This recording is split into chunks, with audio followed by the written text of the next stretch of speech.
Selamat datang di sesi 3. Bagaimana rekan-rekan semuanya? Sesi 1, sesi 2 telah kita lewati. Semoga semakin paham dengan akuntansi sektor publik ini seperti apa. Intinya adalah kita jangan lari dari kata ini, yaitu dana publik. Dan kita kaitkan dengan pertanggungjawaban publik. Dana publik itu besar sekali dari pajak, ya. Apalagi kita pembayar pajak. Tentu kita harus jelas dulu bagaimana pertanggungjawaban dana kita sehingga bisa dibuatkan untuk pembangunan merata gitu ya, harus merata, harus adil gitu ya. Nah, makanya sangat penting sekali akuntansi sektor publik ini kita pelajari. Oke, mari kita bahas. Pada sesi 3 ini kita akan bahas tentang kerangka konseptual. Ibarat manusia, kerangka itu ada apa? Ada kepala, ada tangan, ada kaki ya. Ada pembentuknya semua sehingga berdiri tegak. Begitu juga akuntansi sektor publik. Dari konsepnya seperti apa, pembuat konsep itu siapa, nah pengauditnya siapa, terus laporan keuangannya seperti apa, terus pertanggungjawabannya seperti apa. Nah, itu dibahas pada kerangka konseptual akuntansi sektor publik ini. Ibarat kita lihat dengan akuntansi sektor keuangan, itu harus jelas dulu. Kita harus memperhatikan konsep keuangannya seperti apa ya, dan penggunanya siapa. Kalau sektor publik tentu penggunanya adalah ya publik itu sendiri. Nah, seperti itu. Oke, mari kita lanjut ke slide kedua. Kerangka konseptual akuntansi sektor publik, kalau definisinya adalah bisa dibaca seperti ini, tapi intinya adalah meliputi perencanaan, penganggaran ya, realisasi anggaran itu penting. Pengadaan barang dan jasa, ya, pelaporan, dan audit. Dan saya bilang tadi ada pertanggungjawaban. Karena dana publik itu tidak hanya dipakai oleh pemerintah saja ya, tapi sektor lain. Siapa saja? Partai politik, ya, yayasan, lembaga swadaya masyarakat, lembaga peribadatan. Karena dana kita tidak hanya dibuat untuk jembatan, untuk gedung, untuk pembangunan lain ya, pendidikan, tapi banyak ya. Oke, lanjut. Nah, seperti ini kerangka konseptualnya. Kemudian tujuannya, ada tujuan, harus ada tujuan dulu. Untuk apa dibuat ini? Ya. Kemudian dari ruang lingkup. Nah, asumsi dasarnya seperti apa? Apakah untuk jangka pendek? Ya, tentu harus jangka panjang. Kemudian penggunanya siapa? Masyarakat. Terus peraturannya harus ada, organisasi pemakainya seperti apa ya? Dasarnya dasar akrual ya. Dan kemudian akuntabilitas kinerja, pertanggungjawaban kinerja. Siapa? Orang yang menggunakan anggaran, orang yang menggunakan pelaporan itu. Ya. Ini dibahas pada sisi ini. Oke, tujuan kerangka konseptual ini bisa dibaca, tapi intinya adalah ada tim penyusun. Tim penyusun ini adalah orang-orang yang stakeholder terkait dari pemerintahan, dari akuntan, karena dari masyarakat. Karena untuk apa? Ya, karena untuk usernya sendiri. Nah, sampai orang yang mengaudit. Nah, makanya laporan keuangan itu harus konsisten. Ya, harus menerapkan prinsip-prinsip akuntansi secara lazim.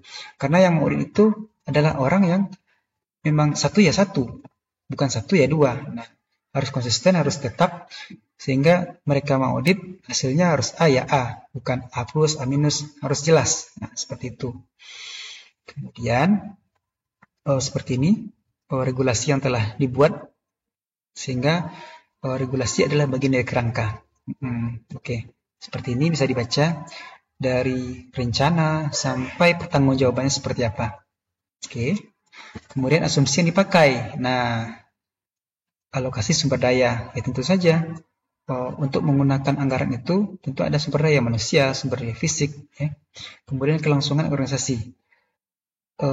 Peraturan dibuat untuk jangka panjang kan, bukan untuk jangka pendek, ya kan? Sedangkan kita perlu kelangsungan organisasi itu sendiri, sehingga dibuat tidak hanya untuk 5 tahun atau 10 tahun, tapi jangka panjang, walaupun itu ada revisi ke depannya.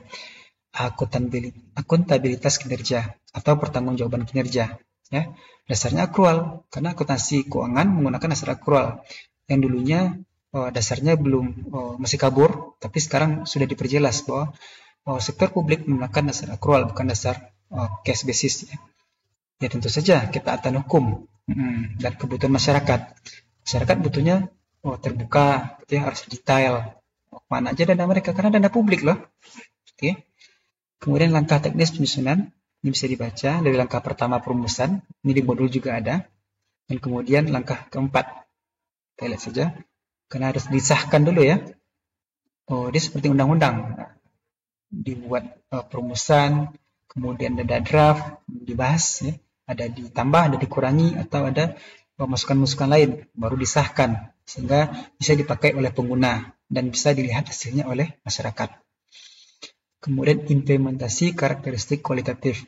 Nah, karakteristik kualitatif ini harus menjadi fokus pada sesi ini.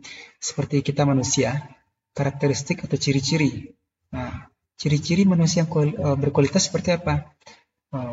Maaf ya, ini ganteng, atau dia baik, dia suka penyapa, dia bermanfaat bagi orang lain, gitu ya. Kemudian dia tidak sombong, suka memberi, gitu ya. Dikritik dia terbuka saja, minta tolong dia bisa, gitu ya. Nah, seperti itu juga akuntansi publik harus ada karakternya yang berkualitas. Itu maksudnya karakteristik kualitatif, ada ciri-ciri yang berkualitas seperti apa.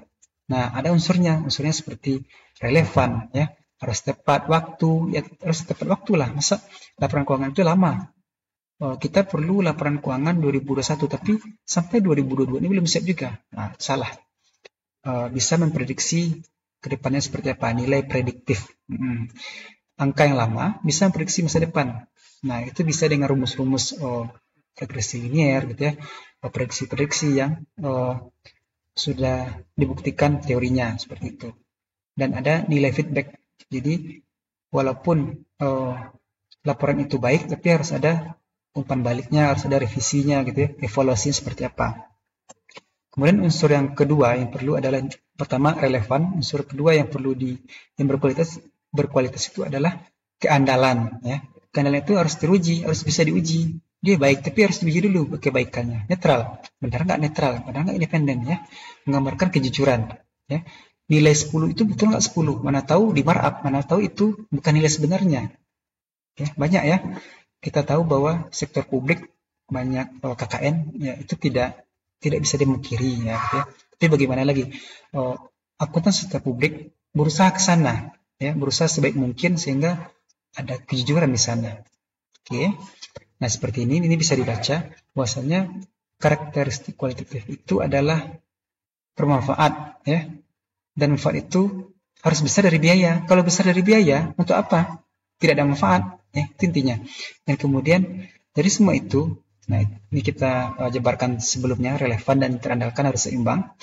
Maka materialitas atau memberikan dampak besar enggak? Kalau kecil ya buat apa? Berarti besar biaya lagi. Kalau besar manfaatnya, berarti materialitas.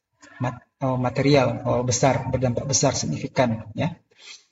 Oke, ini bisa dibaca. Nah, kemudian karakteristik kualitatif akuntansi itu ada beberapa topik yang akan kita bahas setelah ini. Antara lain kualitas perencanaan publik. Ya, harus berkualitas dong perencanaannya, karena tidak hanya untuk setahun 2 tahun, tapi untuk jangka panjang harus dibaguskan, harus berkualitas perencanaannya. Karena untuk masyarakat, untuk publik, untuk sosial. Kemudian kualitas penganggaran. Jangan asal-asalan menganggarkan, karena satu rupiah pun akan dipertanggungjawabkan, ya.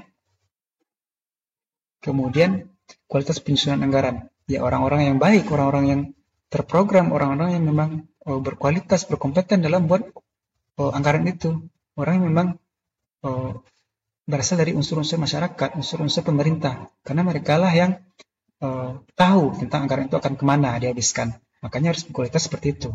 Mereka lah yang tahu, oh ini bagus loh, ini tidak perlu, ini perlu. Nah, gitu ya. Kualitas realisasi anggaran. Ya, anggaran itu dibuat untuk 10. Ternyata realisasinya 9. Kenapa satu lagi? Berarti ada yang salah. Nah, itu dievaluasi ke depannya. Dibuat 5, tapi yang terrealisasi 10. Ya, berarti ada yang salah lagi. Gitu. Itulah diperlukan pembahasan kualitas realisasi anggaran ini. Kemudian kualitas pengadaan barang dan jasa. Ini peluang banyak sekali rekan-rekan dari sektor pemerintahan, sektor swasta terjebak dalam pengadaan barang dan jasa, sehingga KPK, Korupsi Pemberantasan Korupsi, Komisi Pemberantasan Korupsi sering OTT ya, menangkap orang yang pengadaan barang dan jasa ini karena ada markup atau ada penyelewengan ya yang tidak penting gitu ya. Karena intinya ini ada masyarakat loh, dikemanakan gitu ya. Kenapa tidak jelas sama sekali seperti itu. Kemudian kualitas pelaporan ya. Kualitas pelaporan ya tentu saja nilai-nilai yang telah angka-angka yang telah dibuat, yang telah terrealisasi tentu harus ada bukti. Kemudian ada pencapaian seperti apa. Jangan asal-asalan dicaplok di sana angkanya 5, tapi hasil tidak ada, tidak 5, tapi 3. Nah, jelek sekali ya kualitasnya seperti itu. Yang tentu saja kualitas pertanggungjawaban ya. Karena masyarakat dananya dipakai sehingga diperlukan kualitas yang baik sekali. Oke, demikian saja. Semoga bermanfaat. Sampai jumpa.